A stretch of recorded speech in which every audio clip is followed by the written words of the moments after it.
Okay. Oh my god, I'm shaking like a leaf. I hope I can get this. I hope this is working. Please be working. Please be working. Okay, I gotta calm down. Mark, wait until you see this. You're gonna have a frickin' canary. Okay. Alright. I am on my way up to the mountains to take some videotape to show Lisa. And it is December 27th, I believe. And I believe this is Jewel, and oh my god, I'm shaking. Saw something kind of out of the corner of my eye, just skirting power lines. It was tilted and straightened out and shot straight up into the air. And okay, let me get a better view of where I am. Okay, here's the power lines, and if you look, oh, where is it? Where'd it go? Son of a bitch, I hope I didn't lose it.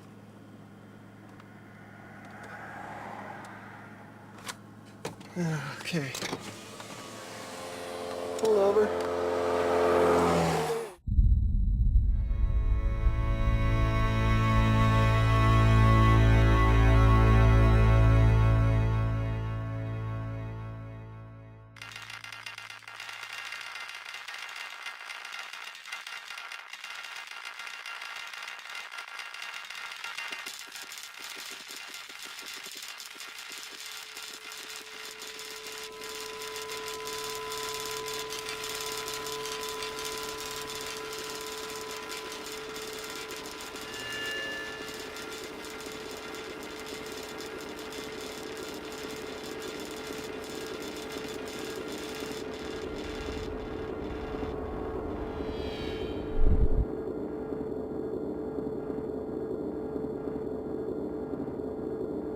I actually noticed it as I was turning into come up to Daniels Park. Just kind of caught out of the corner of my eye and didn't really pay much attention to it. But I really got a good glimpse of it as I was coming up there's a steep hill just right before you get up to the top of Daniels Park. And I could see the light emanating from whatever this thing was on the ground, blinking on the ground. It lit up the whole area. There it is. There's the thing that's been following me. Oh shit, what is that? Yeah. Look at that, it's so close right here. Where did it come from? I don't know. The girl saw it. There it was, and the girl saw it. They said aliens had no idea what they were talking about.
I can't tell you what this is. I have to convince myself of what I keep seeing. Thank God there's lots of other people that see it too.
day before yesterday, when I had the sighting over over my work, actually, when my boss first saw it, that night, something must have happened because I woke up in the morning and I had some indentations in my back, and I didn't notice this actually. My sister noticed it, but I noticed that I had sores around my wrists, like I was been roped or had been handcuffed or something. Okay. And it's healed amazingly fast.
Cool.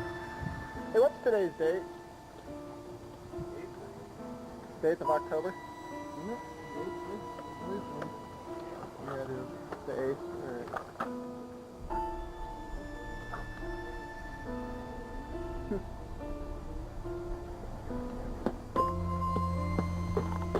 I don't know, personally, I think it's a little fishy that something happened and just the next day they come and replace all that siding.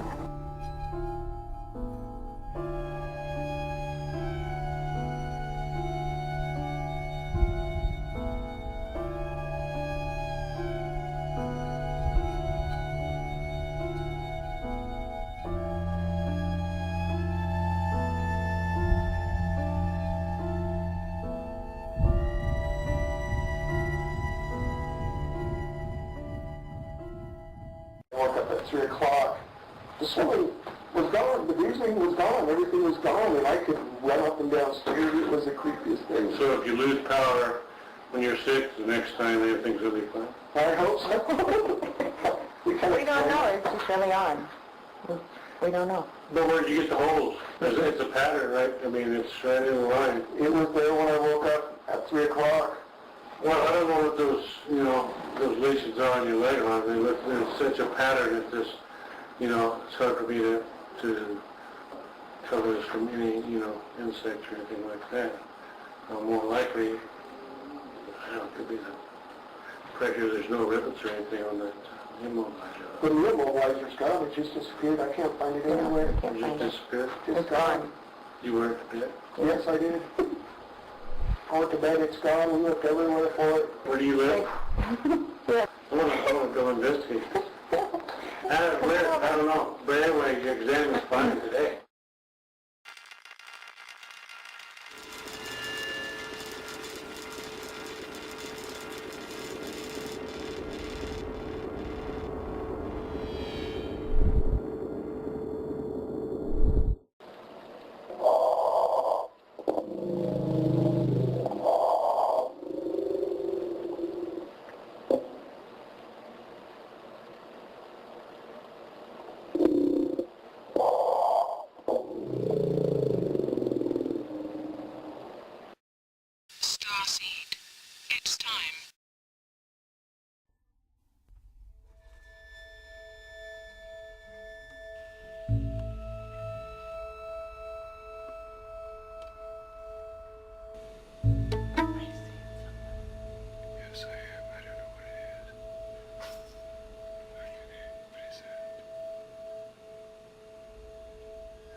Okay, today is May 5th, 2005. We have problems with our speakers buzzing all the time, and I wanted to let you see and hear for yourself.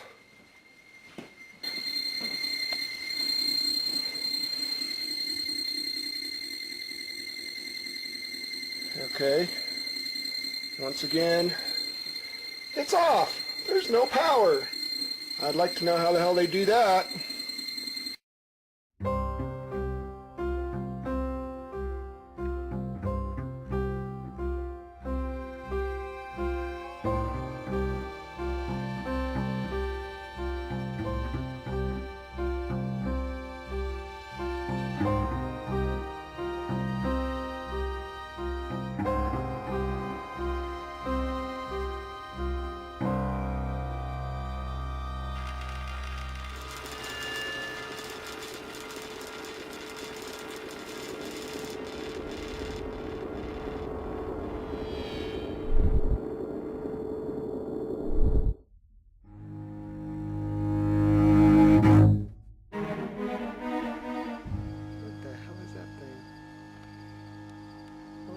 Shit.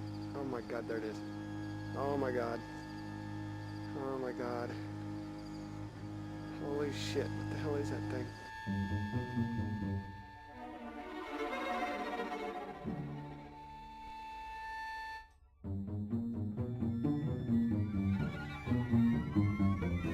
What I got here?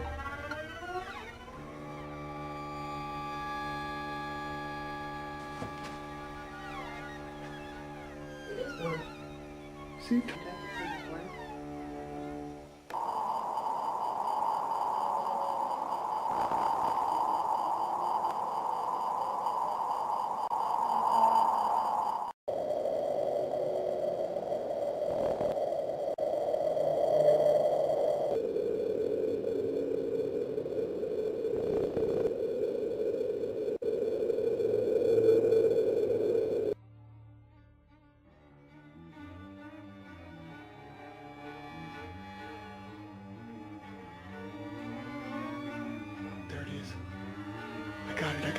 I got it. That's the same freaking orb. I gotta go over here and see if I can get it better. It's the craziest thing. There it is. There it is. There it is. I'm gonna zoom in.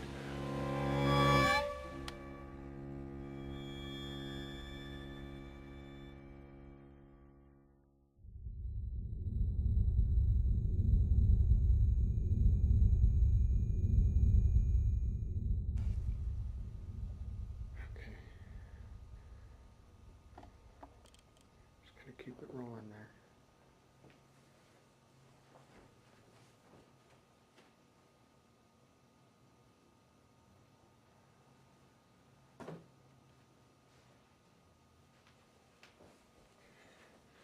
All right, I'm gonna go to bed.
Son of a little bastard. Oh man, what is that?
No, nobody outside. I have no clue what the heck's going on. But, oh well. Oh my god. What the fuck is that? Holy shit. Oh my god, what's it doing? Holy shit. Oh man. Where the fuck did it go? Oh my god. I can't believe it. Where'd it go? Where'd it go? Where'd it go?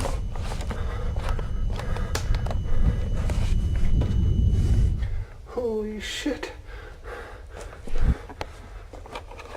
Oh my god.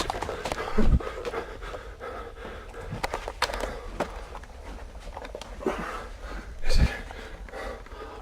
I can't see it anymore. Where'd it go?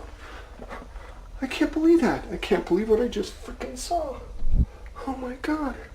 Oh my god. That's amazing. Oh my god. What?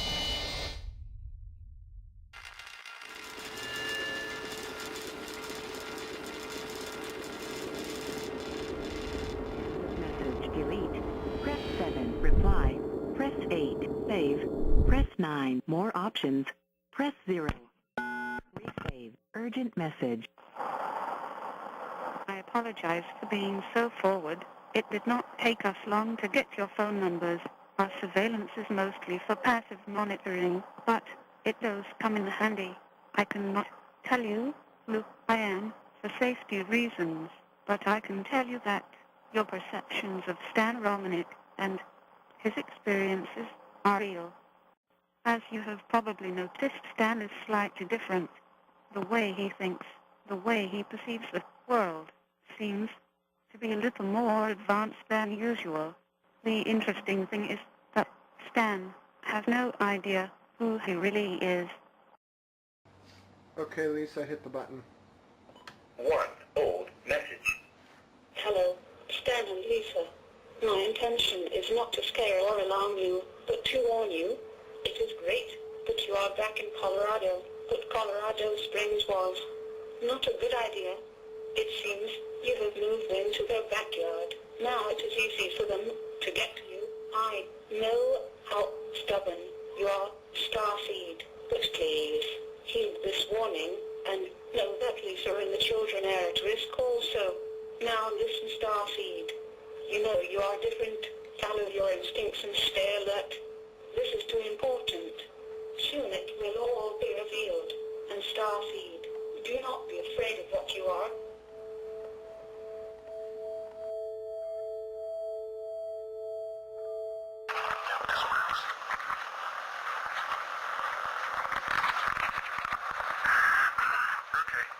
Sorry about that. Someone was at the door. That's fine. It's nice to get to talk to you, Starseed. Who is this? Who I am is not important, but let's just say it's someone with your interests in mind. My interest in mind? You have my interest in mind. Why don't you send money? Money. Money can be tracked.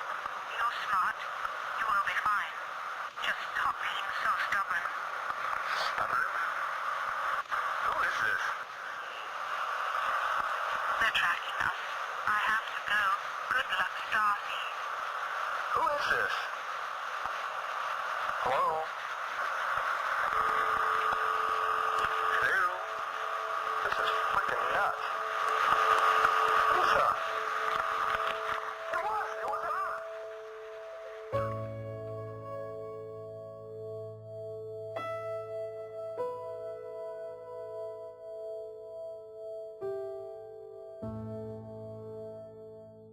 I keep hearing like some weird ass thing in the background. Like a mumbling. Something. Yeah.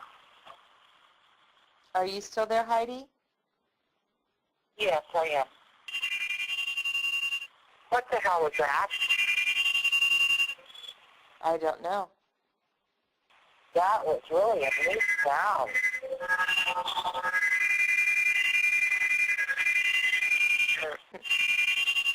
God, it's making me feel weird. You hear that, Stan? Real? Feel weird. Just stay on. How do you feel weird? Hello? Heidi, I'm here. Did we lose him? Stan? Let me bring Stan back in, okay, Heidi? Okay. Hang on. Okay. Are you there, Heidi? Yeah. Okay. Hey, April, is Stan there? Yeah, he's on the floor. He passed out.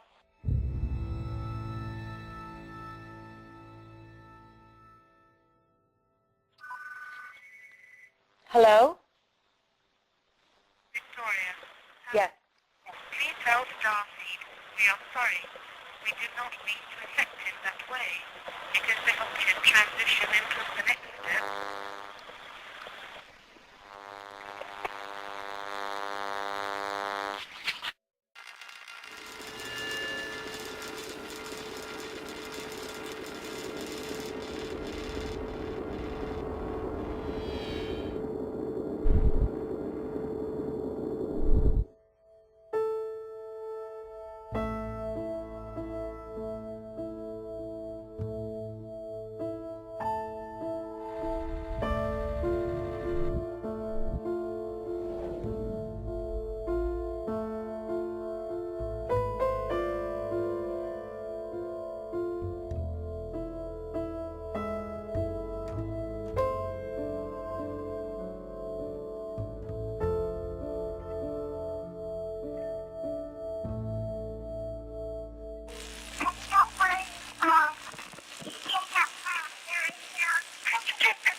Hello?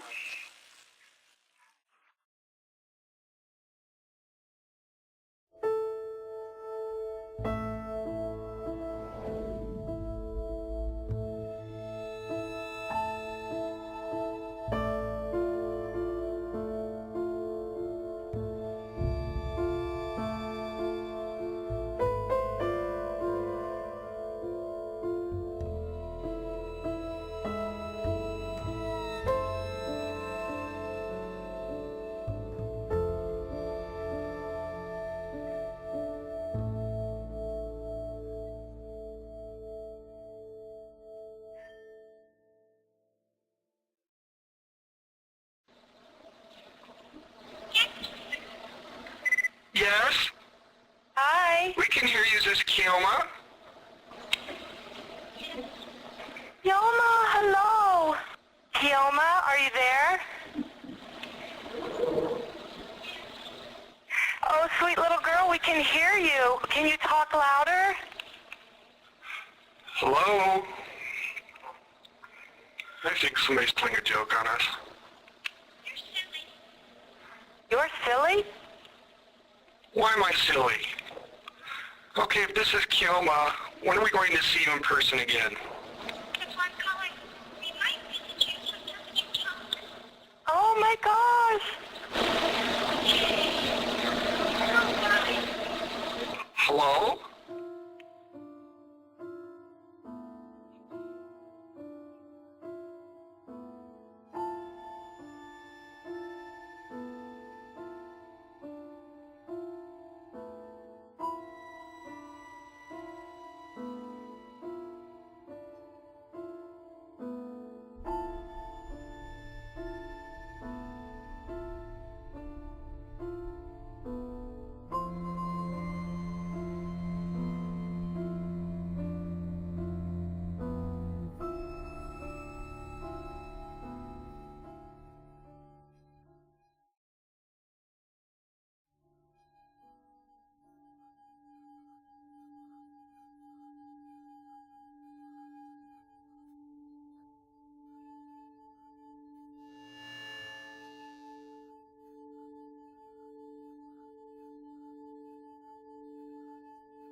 One thing that I think strikes a lot of people, and it certainly did me when I met Stan, is he's just a normal guy.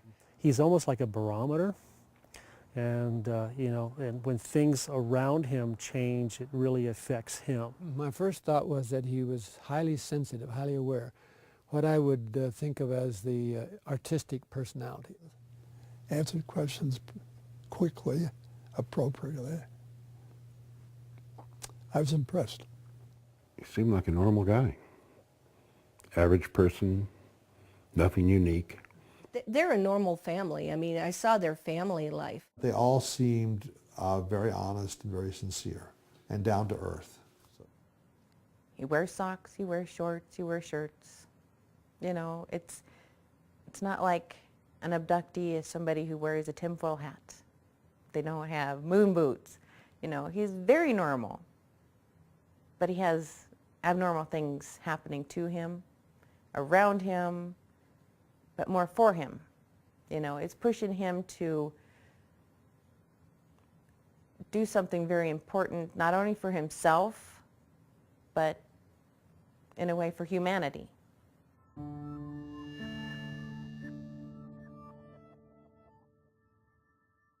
Well, I grew up in a military family, and you know, we moved around quite a bit. Not as much as most, but I had the added discomfort of suffering from severe dyslexia, and in those days they didn't know much about my learning disability. And they don't even think it's a learning disability anymore, but I was always put in classes with, you know, in special ed classes with the retarded kids. I remember I had a teacher make fun of me in front of the class and then grab me and throw me in a closet and lock me in a closet and said, "This is where we put retards." And yeah, it was terrifying. It was horrible. It was a horrible experience. And I had, you know, I had gang members around me all the time because of the neighborhood we lived in. I had the Crips on one side, the Bloods on the other, and they were constantly fighting amongst themselves. And I was always, you know, have stab wounds and stuff like that. I was always caught in the crossfires. And they used to pick on me a lot because, number one, I was the only white kid. Number two, I had a learning disability. And I had to learn to fight because of it. Everybody beat me up, and then I started beating everybody else up, including the principal of the high school I went to. So it wasn't good. I was kind of a punk. And just because I was kind of angry at my life, you know, because of all the constant violence and all the, you know, having to deal with everything that I had to deal with, I was frustrated. I calmed down somewhat and just kind of found my own way. When you look at that past, did it make you a better person? How did it help you? I honestly think certain people are chosen for certain things, and I had to go through what I went through so I could understand the human condition. So the role that I play now, without that understanding, I couldn't, you know, the message that I have, I couldn't give the message out correctly, I believe.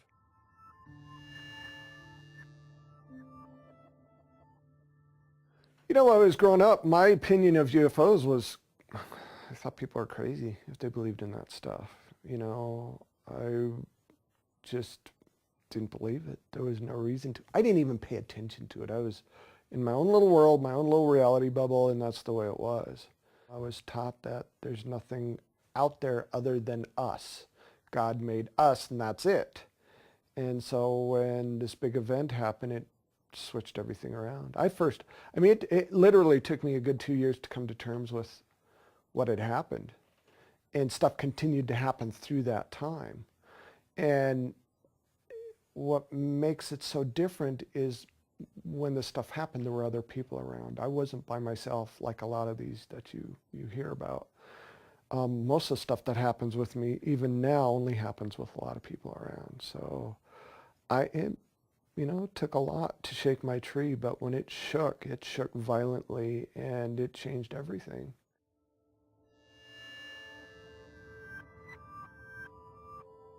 My first official sighting happened December 27th of 2000. I'd met my wife online. She lived in Nebraska. I lived in Colorado. I wanted her to come visit me, so I thought, good way to do it. I was going to videotape the surrounding scenery and the skyline of Denver and send her a little care package with flowers and chocolate, stuff like that.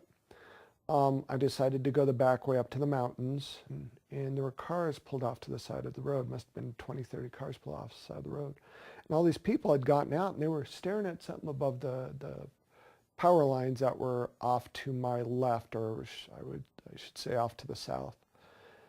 And as I was driving up, I'm looking at, trying to see what they were looking at, and it looked like some kind of weird silver hot air balloon.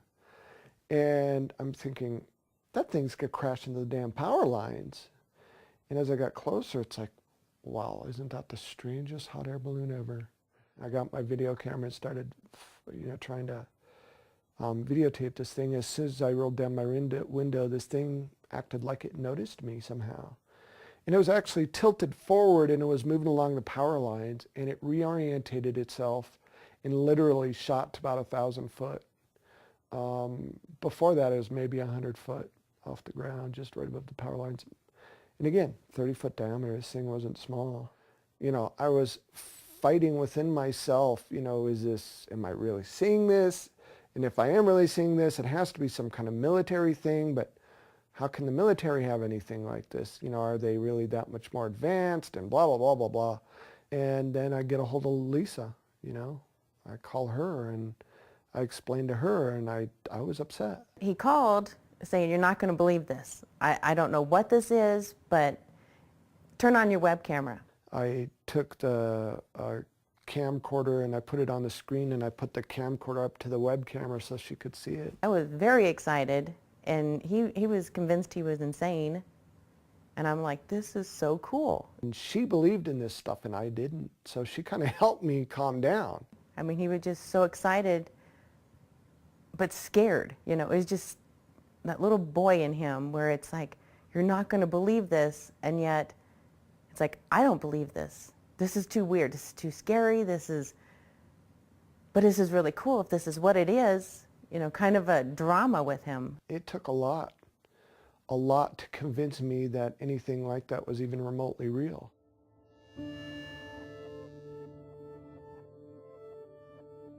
2 o'clock in the morning, maybe 2:30. And they must have been knocking for a while because I'm a heavy sleeper, but they knocked long enough that it woke me up. And first thing I thought is maybe my friend ran out of gas and he had to walk back. Maybe it was the neighbor, they were drunk. I wasn't sure. Got up to answer the door, and I noticed as I, start walking down the hall, my sister had already answered the door. And I looked past my sister, and there were 3 people standing outside. The first thing that popped into my head is, oh my God, they're here to rob us. They're going to rob us. And I'm yelling at my sister, don't let them in because they're going to rob us. And as I get closer, I realize that eyes are kind of just slightly open, mouth just wide open, and she's staring at the ceiling like she's still asleep or something. And I'm yelling at her, and she's not moving. And then when I get really close, I realize there's a female and 2 males. And I got to tell you, I was really scared. I was really scared because I had just come to the realization that UFOs were probably real. But I didn't really think about the fact that something had to be driving these UFOs and that they might not be human. And then now I'm being confronted with this reality that there's something at my door that isn't human. And let me tell you, it was really quite disturbing to me. And right as I got to that realization, the female stepped forward. And for whatever reason, I could hear myself screaming in my head, but I couldn't. It wasn't coming out. And she grabbed my wrist. A thought popped into my head. You're okay. It's going to be okay. And the thought was not my thought. I didn't put that thought in there. It just appeared. And let me tell you, it must have freaked me out enough that I somehow snapped out of whatever trance they had me in. And there was a male on either side of me. And by the time we got outside to the balcony, I grabbed one of the males and I was going to literally throw him off the balcony. And I felt the light tap, like somebody was tapping the back of my head, and I woke up somewhere else. I don't know. It's really bright. Mm-hmm. It's like really bright. Where's the brightness coming from? All around, really bright. I'm kind of stuck to a wall. Mm-hmm. I think it's a wall. I can't tell. Mm-hmm. What makes you think you're stuck to a wall? I can't move my arms. I can move my head. I can move my body. But it's like I'm sucked or glued to the wall. You know, you go to an amusement park and you those centrifugal force rides that spin around and you're stuck to, that's what it felt like to me. I could, but it was incredibly intense. Something around my wrist. I'm trying to get free. I can't get free. And is it just around your left wrist?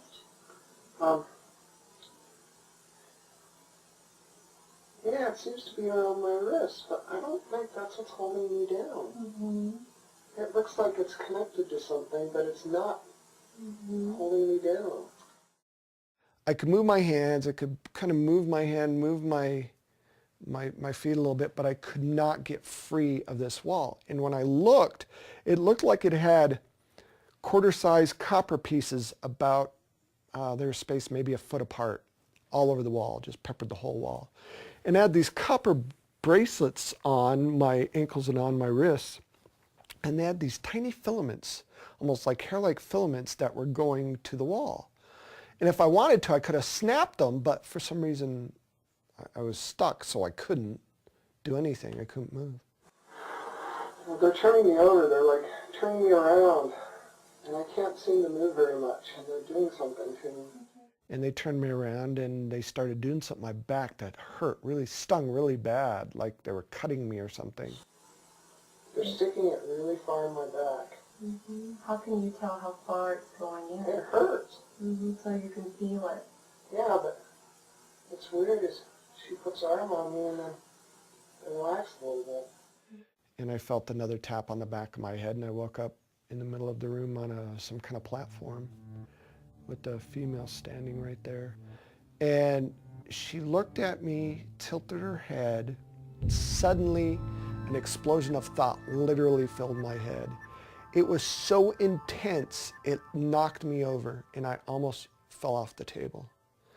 And when I came out of this shock, she stepped back. She quit doing whatever it was that she was doing. She stepped back as if to say, okay, you poor, stupid, little, insignificant thing, we're going to try this your way. Image after image, thought after thought, visualization after visualization just filled my head. It was then that I realized whatever this thing was, it was way more advanced than me. He has that experience. He calls you up. What is that phone conversation? Phone call was basically, I had the weirdest dream. He said, but it doesn't make sense because I have all the hairs all off my wrists and I have these sores on my back. I was trying to be the analytical one, you know, it's like there has to be a reason for it. It can't be that aliens came in and abducted you. And he's like, well, I know it was a dream. It was a dream. Aliens aren't real. And then he called me back because he's like, I'm going to go. And he called me back and he goes, it wasn't a dream. I know it wasn't a dream. I fell apart. I started crying and shaking and freaking out. It's like, oh my God, because it made it real. It made this whole thing real. This really happened to me.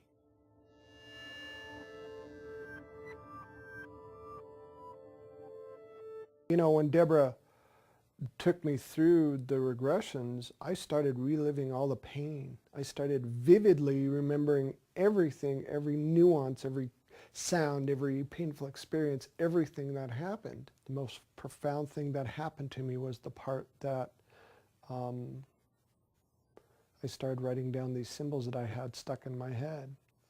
She asked me, so what do you remember? I said, I have these symbols in my head. I have these weird things in my head. She goes, can you write them down?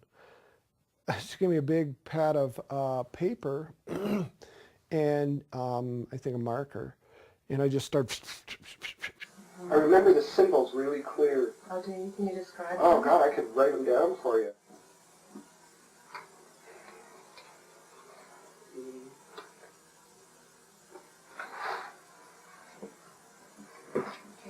These are the images that I got in my head.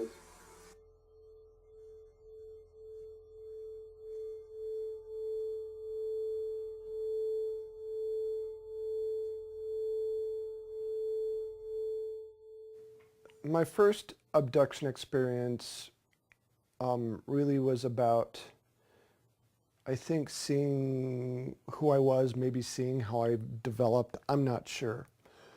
The abduction experiences after that seemed to involve reproductive stuff.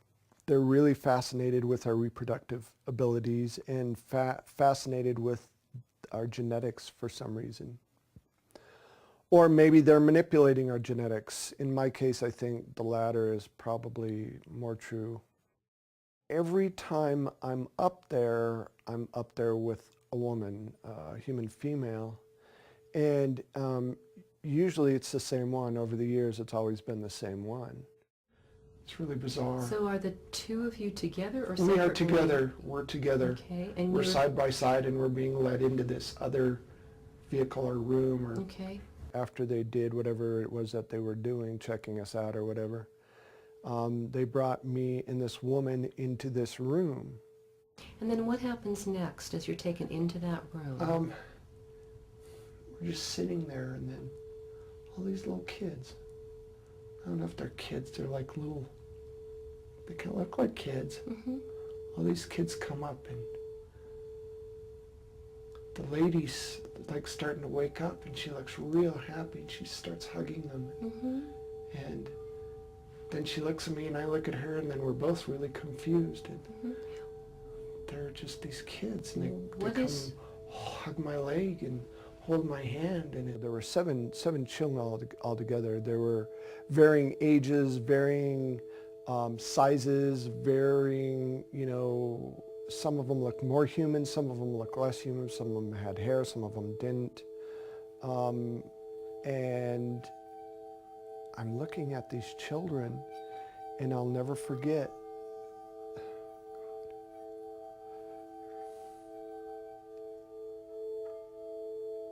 every single time I talk about this,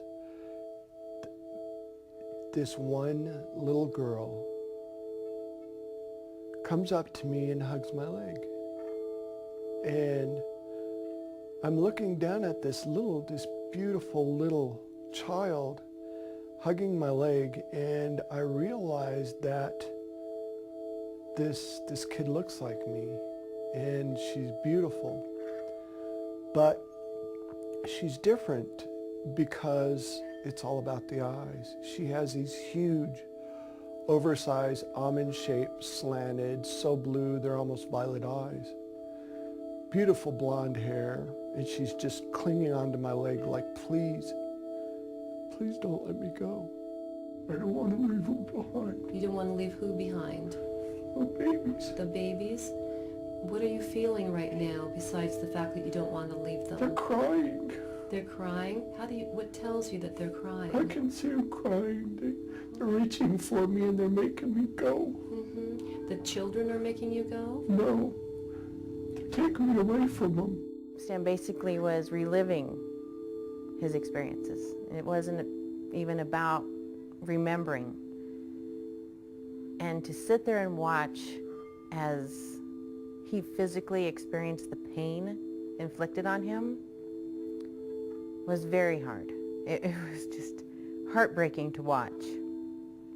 The memories he did have of his abductions and the woman that he remembered seeing her, he knew what she looked like, what she sounded like, was hard for me. But during these regressions, it all just came really, it became a reality for me.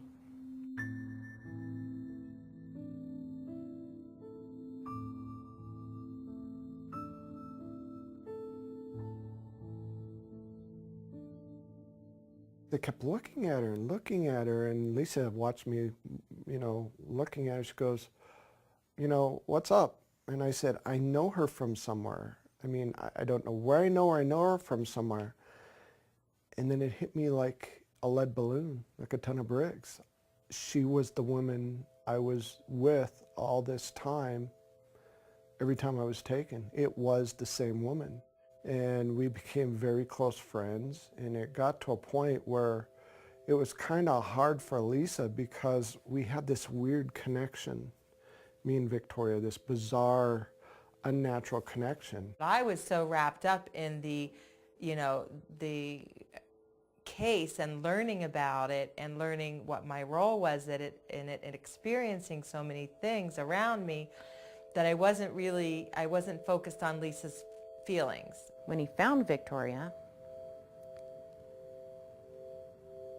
that was really hard for me to deal with, because I knew she was real, I knew she existed, and in some ways I prayed that he never found her.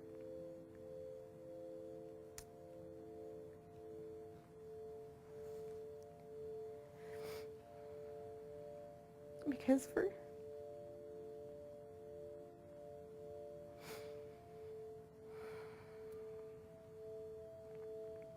6 years, I worried what would happen to me.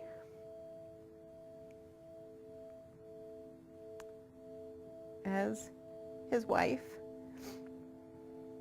And then when it happened, all my fears started to materialize. It was like this new courtship. It reminded me very much of when Stan and I met. The hours of conversations, and they had a connection via 7 children that Stan and I didn't have. There were some instances where Stan and I would have be in a deep conversation, and it's like she couldn't put a wedge through us because we were so focused on this scenario that we were involved in and trying to learn more about it. So I think there was jealousy, but it stemmed from probably just knowing that Stan had had experiences with this woman, me, up there. Victoria and I mean, we had some rough spots where my jealousy and my anger was very evident to anyone in that house. We'd get together and the two of them would disappear and I would flip out. I mean, I would just be furious because when I voiced my concern, it's, oh, you're imagining it. It's like, don't put it off that I'm imagining anything. I see what's going on in my house and I'm not okay with it. I don't know how I would have acted, but she always held herself in complete poise in class. And I mean, there were a couple instances where she'd, get, you could tell she was hurt or bothered, especially if he and I would go off to the side and be in this deep conversation and she'd be looking for him and we're sitting out in the front yard talking. And then I started understanding, not liking it obviously, but understanding that here's these two people that were put together in these terrifying experiences. And they needed each other to figure out what had happened. I just wanted them to do it around everybody else, not so closed off. So my jealousy wasn't like crazy, and I wasn't worried constantly that tomorrow is the last day of my marriage. What she has gone through is such a difficult emotional path, and she has been able to do it with grace and keeping her head on and keeping her marriage together.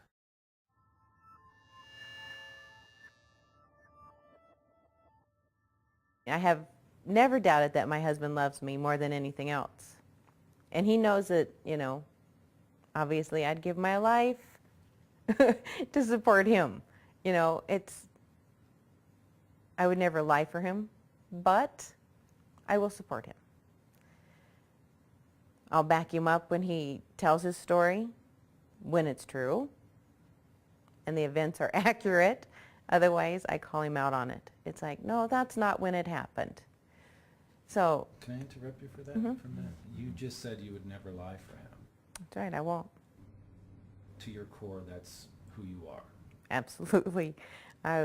So nothing that has happened in any way, shape, or form in his life and to you has been fabricated? No. Nothing that he has shared with you or anyone else is fabricated. I cannot tolerate liars. I cannot stand deception.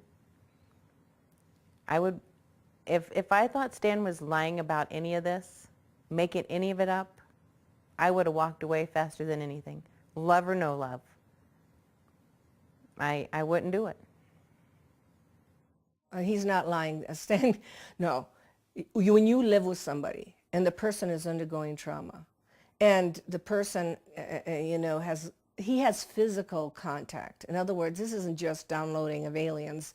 This is physical marks and physical problems and physical interaction. The person that's the closest to you knows whether you're lying or not, and she is actually, she and the family, all the family, know that this is a real phenomenon. Now, whether some of it has been done to him to confuse him and half of it is disinformation or some of it is copycat, we don't know that.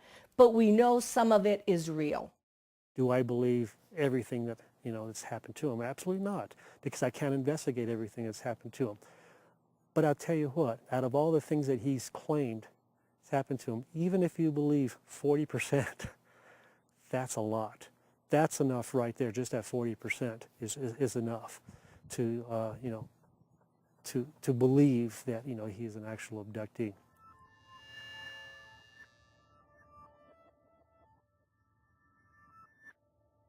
This light just explodes onto the ground right next to the house and starts coming up towards where the video camera is bolted to the side of the house. And you see these what look like soap bubbles start flying around, and it almost looked like there's a little bit of steam coming off the grass when the light hits the grass. And then pretty soon the video camera was taken out, and I came back with a bloody nose and peeing blood. And later that morning when I woke up, I went to go check to see why the cameras didn't, you know, why the cameras stopped working. Because we saw on the video, you know, this amazing event took place and the beam of light hit the ground next to the house. But it stopped working, and I wanted to go see what the heck happened. So I went outside and I noticed this. It's as if where the beam of light hit the camera, it cleaned the whole area of sighting in this perfect like arc. And it literally melted the siding. You could see where some kind of heat warped and kind of browned the siding a little bit, especially up toward the camera. And it also killed the grass below. Now, when they analyzed the siding, it cleaned the siding somehow, or pulled the dirt out of the siding all the way through the molecular structure of the siding itself. The very next day, I was going to collect a piece of siding because it was my day off and Lisa had to go to work early. And I woke up 8 o'clock in the morning because I heard this pounding. It's like, what in the world?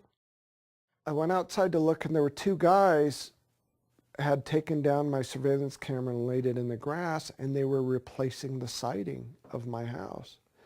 I was pretty upset that they touched my surveillance camera, and what the hell are they doing replacing the siding? I tried to get a hold of the landlord, but the landlord was on vacation, and I asked these guys, what the hell are you doing? Well, your landlord wants us to replace your siding. So I had no way to check right away, so I let him do whatever.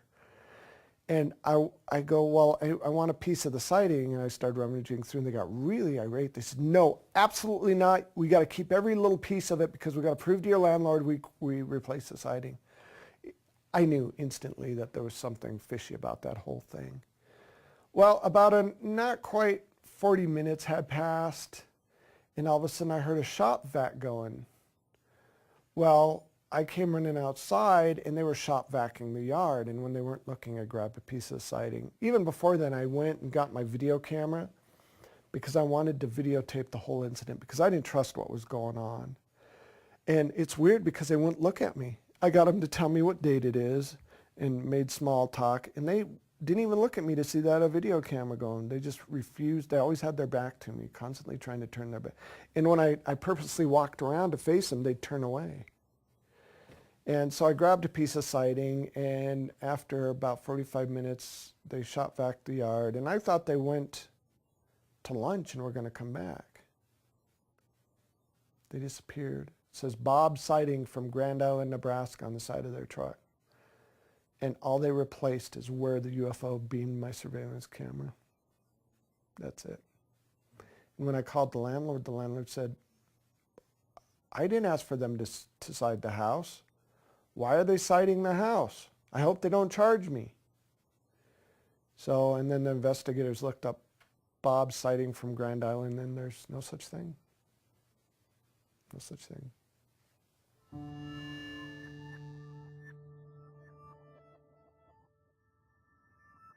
This weird British sounding voice left a message for us saying that it wasn't safe to live in Colorado Springs. And, you know, I thought somebody was joking around, but honestly, I wished I would have listened, because not long after that, I was riding my bicycle to work because I didn't live very far from where I worked. And this black SUV kind of pulled up alongside of me as I was riding, and I heard them say something. It's like, oh, great. You know, some militaries, drunk military types trying to start trouble, because there's a lot of military bases in Colorado Springs. Well, I ignored them and kept riding. They were stopped behind a car at a stoplight, so I just went up and over an embankment and drove into the parking lot where I worked, and I was going to go around the building to lock up my bike. Somehow these guys knew exactly where I parked my bike, because they found a back way to get into the back parking lot where they cut me off. It was the guy on the passenger side gets out of the car and says, "You need to keep your mouth shut." And I look at him, I said, "I didn't say anything to you." And I knew these guys were going to start trouble, and you could tell they were definitely some kind of black ops or military just by the way they looked. He started shoving me, and I kind of fell off my bike a little bit, and I heard him talking about the alien stuff, and I said, "I can't shut up about this stuff. That's ridiculous." And so he started swinging, and we got into a tussle, and you know, I grew up in Southwest Denver, so I kind of know how to fight a little bit. And then the guy behind the passenger seat, there were 4 of them altogether, got out and did all these kung fu karate kind of moves, and I actually laughed at him. I think it kind of pissed him off a little bit. But he came at me, and I had a bike chain wrapped around my seat that I locked my bike up with, and I just started wailing at him. And I honestly thought I killed him, because he was on the ground jerking around and shaking really hard like he was having convulsions or something. And I felt this intense kind of weird tickle pain thing on my lower back, and I hit the ground. And as this was going on, people were driving by watching this happen. Somebody called the police. The police were there almost, within 5 minutes of these guys picking up their buddy and throwing him in the van, their whatever SUV, and taking off. Come to find out, they actually tased me. And that's why I fell to the ground. And one person tried to follow them and lost them. So there was a police report made, and I ended up with a broken wrist and a broken nose. And, you know, I wished I would have listened to that call.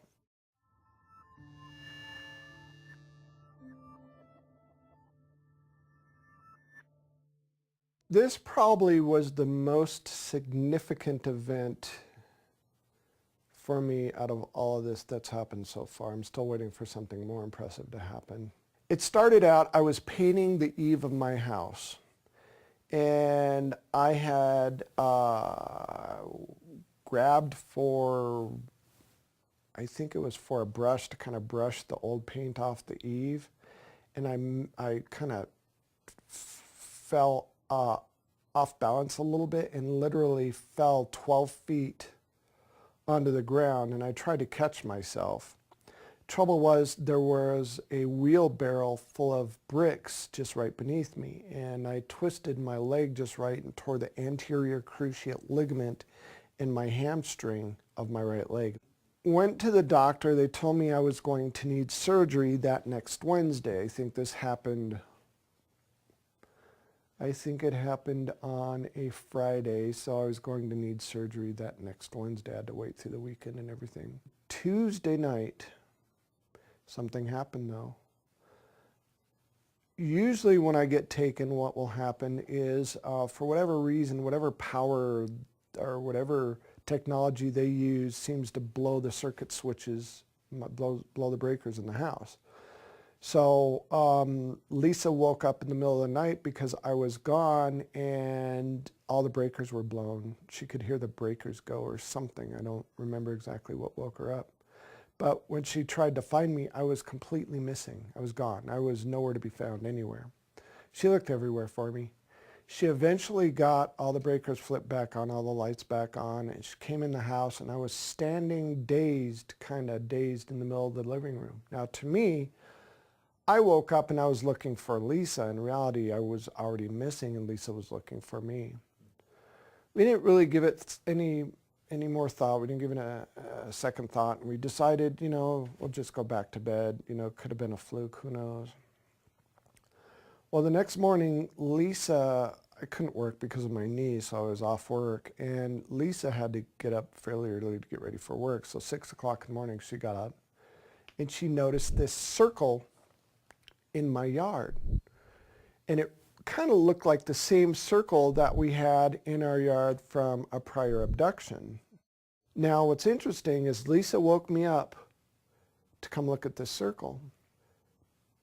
And she was looking at me weird, and I walk up to the window, and I'm looking, I said, that's just crazy. How'd that get there? And Lisa goes, do you notice anything different? I go, yeah, there's a damn circle in our yard.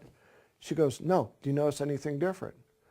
I'm looking at her like, what are you talking about? So she goes, come here. So I walk over to her and it's like, hey, where'd my knee brace go? Where'd my cast go? And how come my knee doesn't hurt anymore? And how come it's swollen anymore? And why in the hell do I have 5 holes in the back of my leg? There was hardly any bruising left. My leg felt a little stiff, but after a while it stretched out and no pain whatsoever. Well, they found my knee brace a few hours later when the researchers came over on the side of the house, literally melted into some bricks, including the aluminum rods were all melted. And bits and pieces of it were found in the field behind our house and some of it on the swing set that was in our yard, as if this thing was thrown out of some high place and it just landed on the side of our yard. Well, the funny thing is I had to call the doctor to explain why I didn't need surgery. And I remember calling, and I left a message for her, and she called me back because she was off work. She called me back and she said, Stan, I understand you're really frightened about getting surgery, but if you don't get this surgery, you're going to be a cripple the rest of your life. You'll never be able to use that leg again. I said, look, I can't explain it, and I wasn't about to explain that I was taken by aliens and they fixed my leg. There's no way I'd say that to her. She'd think I was nuts. I said, I'm just going to have to prove to you I don't need surgery anymore. She goes, all right, I'll tell you what. I'm not at the office right now, but my associate's in the emergency room. I'll call him, set it up. You go see him in the emergency room, and he'll tell you the same damn thing I told you. It's like, okay, fair enough. Well, I went to the emergency room, and my wife brought a tape recorder, and we recorded the whole conversation. And this guy had no idea how it was possible that I went from having a torn ACL to not having a torn ACL. And what kind of miraculous thing could have done this? At first, he said those holes in the back of my leg could be bug bites, but then there's no rivets in he didn't have any explanation. And then he suggested that we call the Ghostbusters to come figure out what was going on. And I never told him anything about the ET stuff. He just assumed.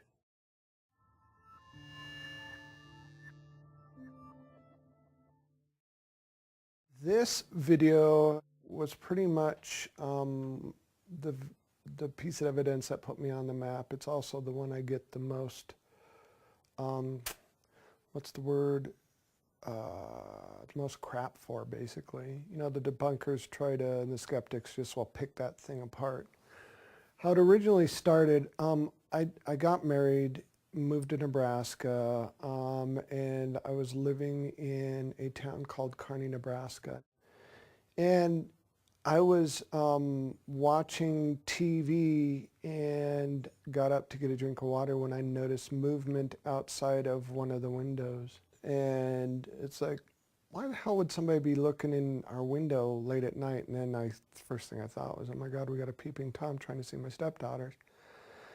This literally went on for months, good 3 months, maybe 4. Called the police, neighbors knew about it. It got so bad we set up little booby traps outside. And every time, you know, we heard a noise, we had a bat by the door and we'd run outside, but nothing. One day, one of the researchers said, hey, you've got a Sony Hi8 camcorder with night shot on it.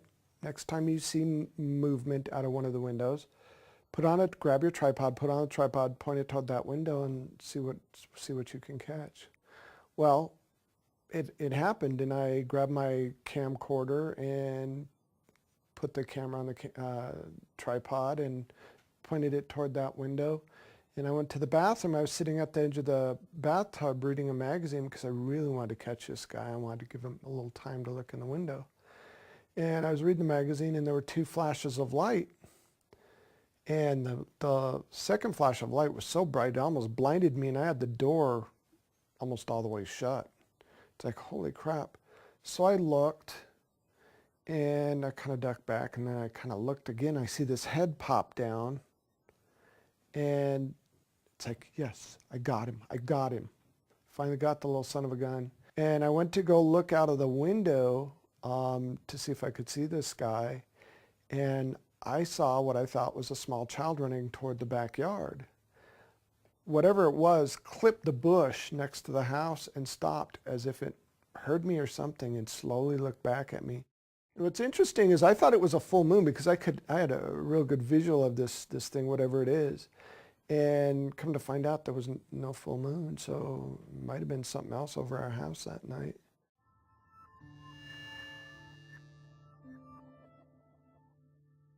I was kind of staying away because my stepson had friends over for a sleepover. I didn't want him to get in trouble. And I woke up because I heard a noise. I had one eye open. And I'm sitting there going like this, and I see a naked figure run into my kitchen. I'm thinking, what in the heck is my stepson doing? I thought his friends dared him to do something, and I was going to go find my camera to blackmail him because I wanted to catch him on camera.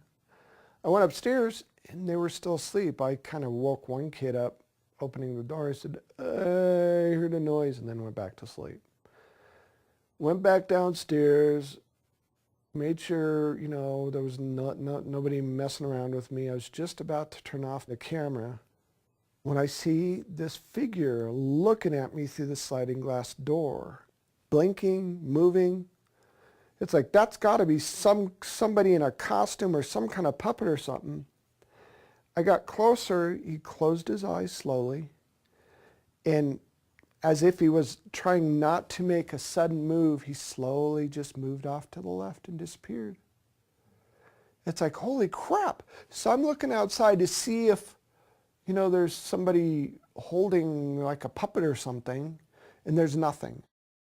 I went to the kitchen, and there were maybe 3 flashes of light that you can see reflecting off the windowsill of the kitchen.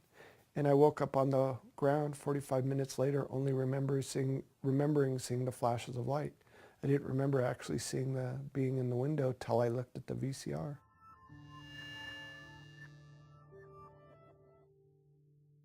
Well, we were having a party up at their home, and it was a book signing party.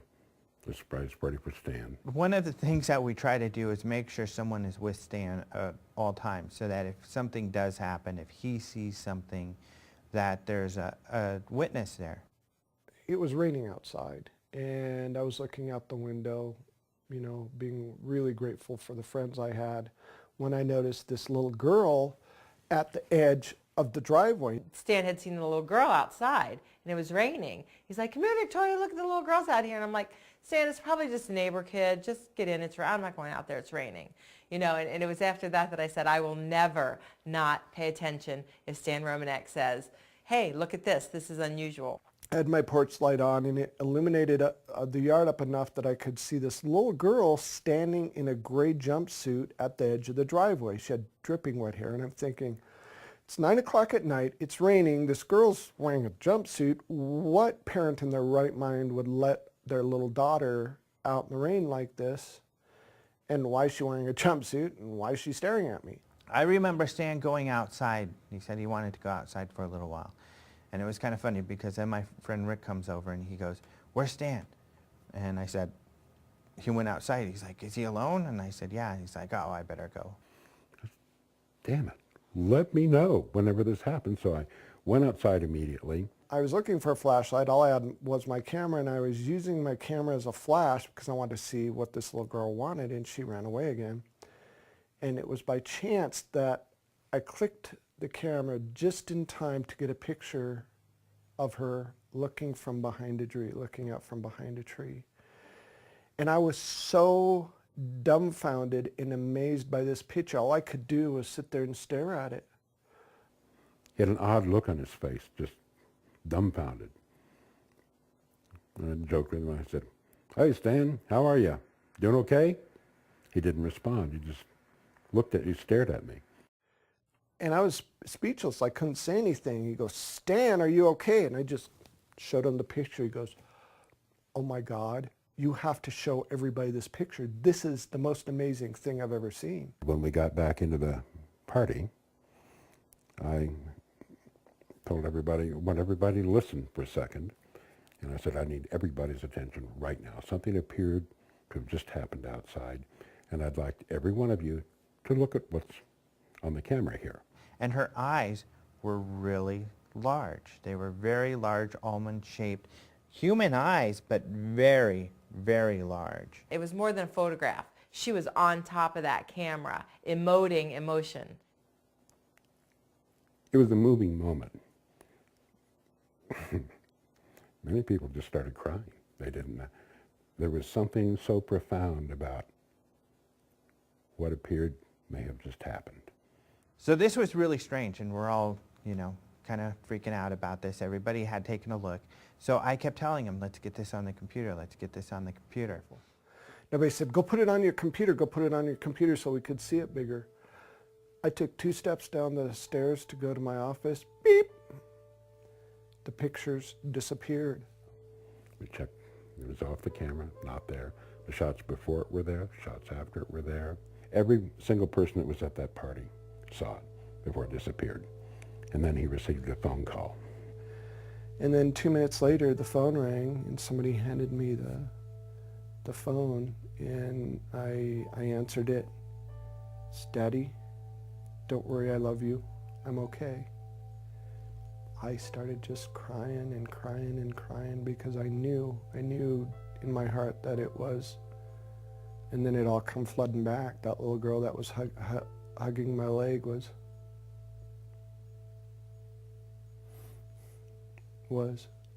the girl that was there at the party.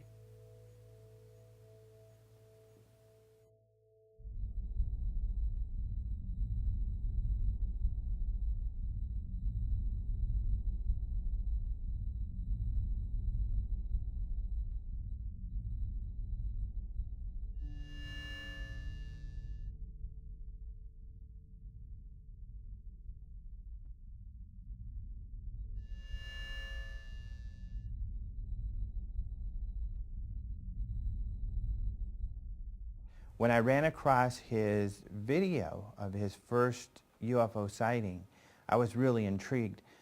Plus, I was part of MUFON, and I noticed that they had one of their investigators look into it. So really, I kind of, since it was some of the best video I had seen, wanted to look more into the veracity of the video. And I found that it was very credible that the MUFON investigator had found there were several witnesses to some of his first sightings. when you only have a first-hand experience, only one person. And there's not really much you can do with that. That's not the issue. That was never the issue with Stan. There's just so much information out there. It's almost overwhelming. Stan's story is incredible also because it has so much proof. It has so much credibility. I mean, he has not only photographs, films, videos, he downloads formulas. He has it all in that story. That story is a gold mine for an example of perfect contact. There are aspects of the case that are very solid, that it would be impossible for Stan to hoax. Stan is being used to give a message also. I mean, he's being used to say it's real. The stuff that I've seen, the evidence that he has, that I looked at, the people that I've interviewed around him, wow, yeah, he's the real deal, no doubt.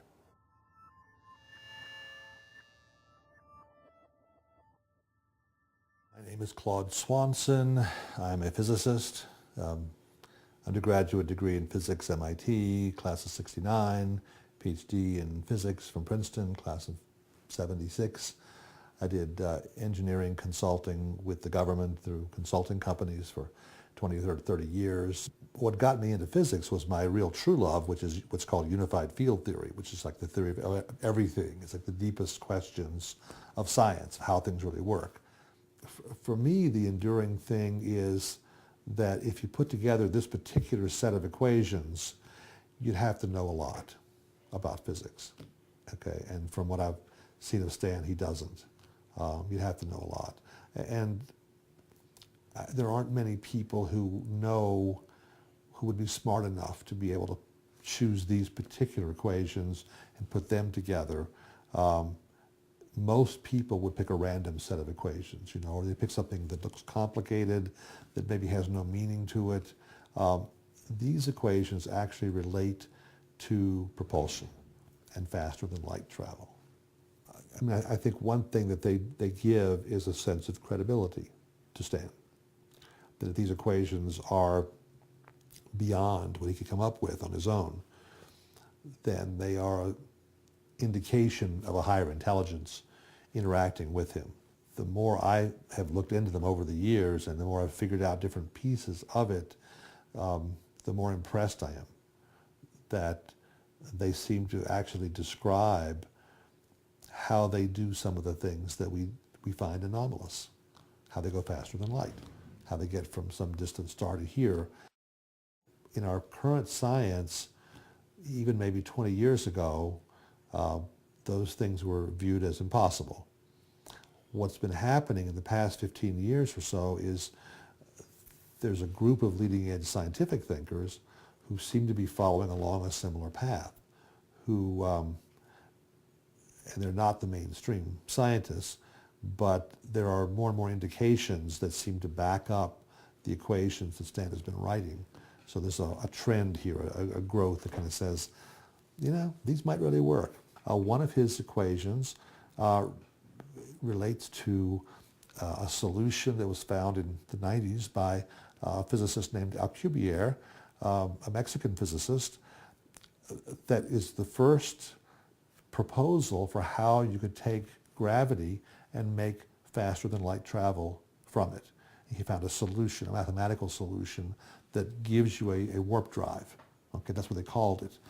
Now, it involves some conditions that are not realizable in our current physics today, but still it's a step in that direction.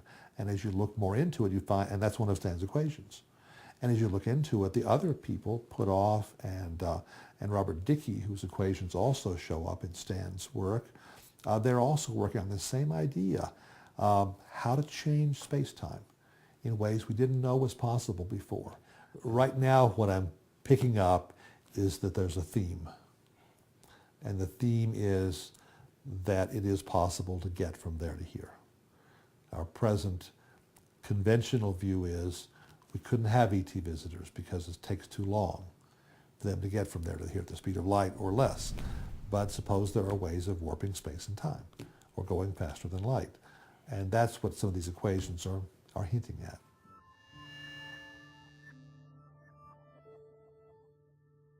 First name is Stanislav. My middle name is Gergely. My last name is Ojak. I have a PhD in clinical psychology, and I have a background in engineering, architecture and design, industrial design, and education, headmaster, private school for gifted children. I administered, with his agreement, with no one else around. His wife was in that building, as was my wife. It was a home of a mutual friend. There were about 5 other people, and they're in the remainder of the house, and we used this office. The doors were closed, very private. I asked him a series of questions to determine, from my interpretation, his coherence, his intent. Is he there to bribe me intellectually? Does he want me to set up some kind of an assessment or analysis to glorify who he is? I look at all those issues. I gave him some document. I said, okay, now I want you to take these tests and answer them at whatever speed you want. Don't worry about the length of time. But you can't ask me any questions. And he said, okay. So he took the post-traumatic stress disorder assessment, and it shows that there's a very high degree of stress related to something. Now it could be related to his marriage. It could be related to something he refers to as a UFO experience. I gave him a personality test, which is called Myers-Briggs, in order to be able to understand his personality relative to himself and the way he answers questions. I also gave him one for his ability to recall things, for memorization. I gave him one for interpretation in regards to lying. I outlined 27 different questions and how he answered them. And I watched what he did with every test, because that's part of the assessment. How did he take it? Was he eager? Was he frustrated? Was he focused? Did he ever stop and lean back, or did he ever hit the table? Many things that might show frustration. He did all 5 tests very calmly. And when it was all through, it took, as I recall, almost 2 hours. When it was all through, he said, I'm through. How am I? I said, you look okay to me. He said, me? I said, I haven't assessed the test yet. How can I answer that? It's okay. Look at it and tell me. I said, it'll take longer than that. Because I have to look at it carefully and do an assessment. He said, can you just tell me, am I crazy or not? Can you say that? I said, yes, I can tell you. From my perspective, you're sane as most people, if not more. You merely have had more experiences that confuse others more than they confuse you. And what I explained to him, norm is not something that we can all agree upon. So we have to have a norm which to agree upon. So if you're asking for my norm, are you normal? The answer is yes. If you ask many other people, the answer is no. In fact, they probably call you weird, a liar, and things. I said, you do not lie, or you do not to me. Your experiences are real. I have a lot of proof for it. Therefore, you're okay.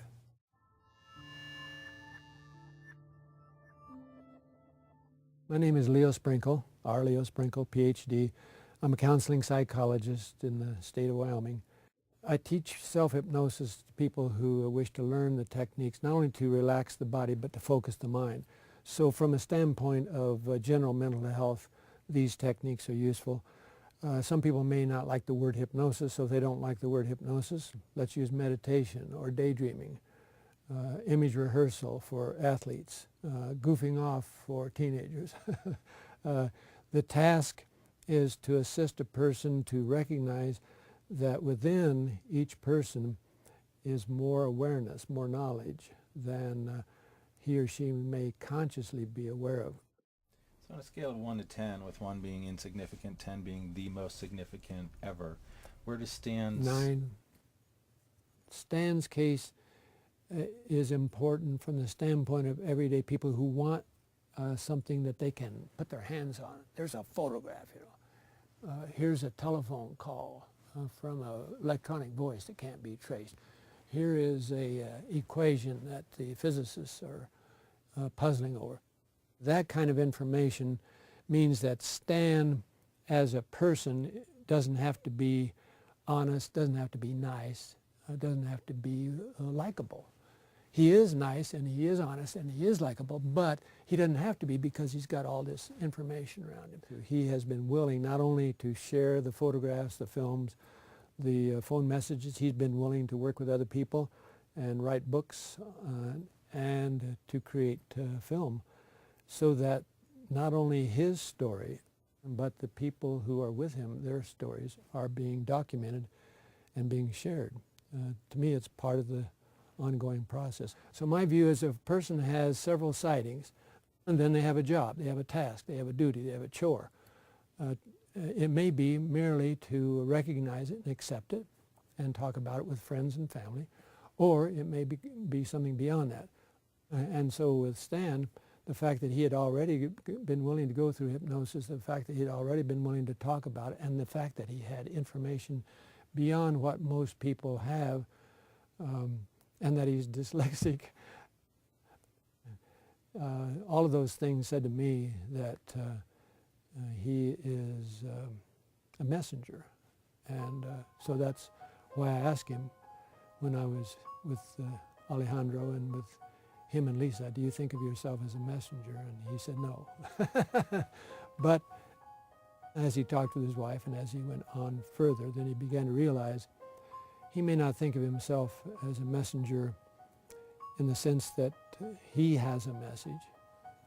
But it's just like when I was a 10-year-old kid, 5 o'clock in the morning, I'm riding my little bicycle and I'm delivering newspapers. I don't know the reporter, I don't know the editor, I don't know the publisher. I'm just delivering the news. And he's delivering the news.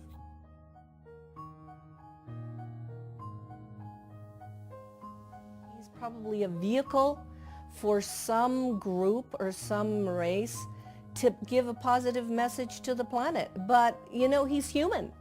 So we get all the human stuff and then we get all the starseed stuff together. And he has a purpose, he has a mission. And I think his story is fascinating, and I have recommended that this is the ongoing contactee case people should look at. I remember Paula Harris asked me some years ago, why don't you think people believe in UFOs or want to? And I told her because people have no place to put it in their mind. There's no reference. And it is of such importance or significance that it would force a person to reconsider all their foundational beliefs. Their beliefs about religion, who we are, what we are, why we're here. People aren't prepared to go through that mostly. It's much easier to go along with the herd, and I've got plenty of things I want to do or have to do, and I'm busy, busy, busy. It's amazing how many people witness unusual events and rationalize them and go about their daily routine. It's our nature. It's the most comfortable thing to do. I mean, I think that there's a growing number of people who are taking an interest in the larger definition of who we are as human beings.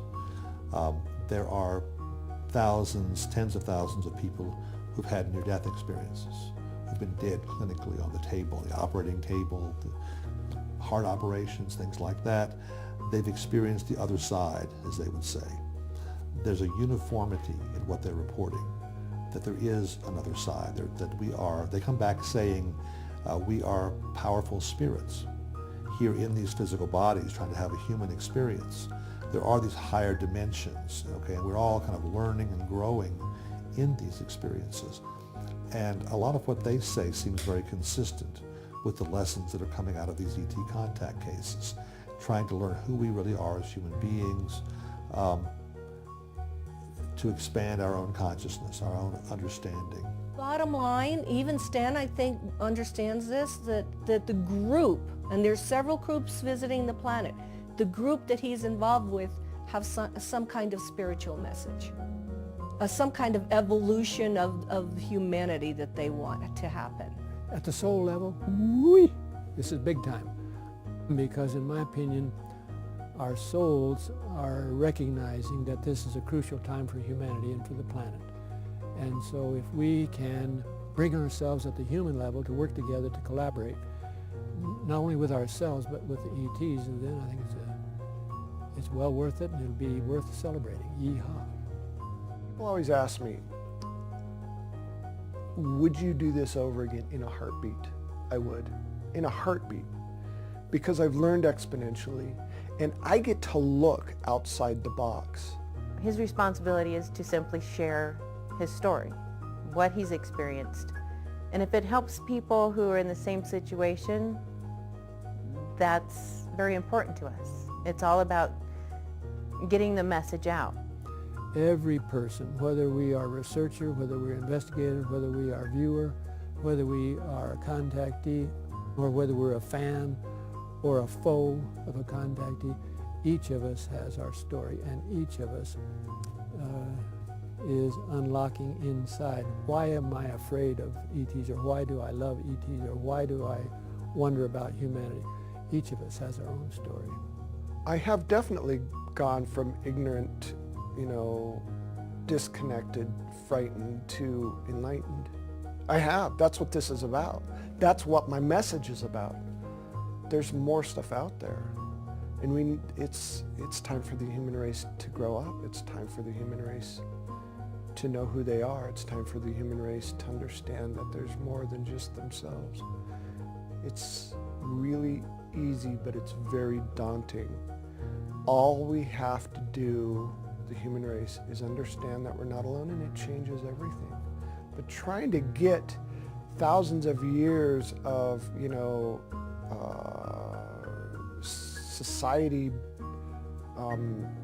ripped out of you is going to be tough, because we've been taught these certain things through religion and through all these other control mechanisms that we're supposed to think this certain way, and it's not benefiting us at all. And so, the message is there's more out there, and it's time we know it. It's time to grow up and take responsibility for who we are. We're being asked to grow up and to be more in contact with the spiritual side of ourselves. And to me, that's what this whole process is about growing up and taking on a more mature and a much larger view of who we are and how we fit into things. From the bottom of my heart, I just want to help the human race. It's just, I get lost sometimes. I don't know if I'm doing the right thing or the wrong thing. I just try to wing it as best as I can. But really, when I realized my role in all this, I felt honored to be a part of it. And I still feel honored to be a part of it. And I pray every day that I can somehow make a difference in what happens to this wonderful race, this glorious race, because it's important.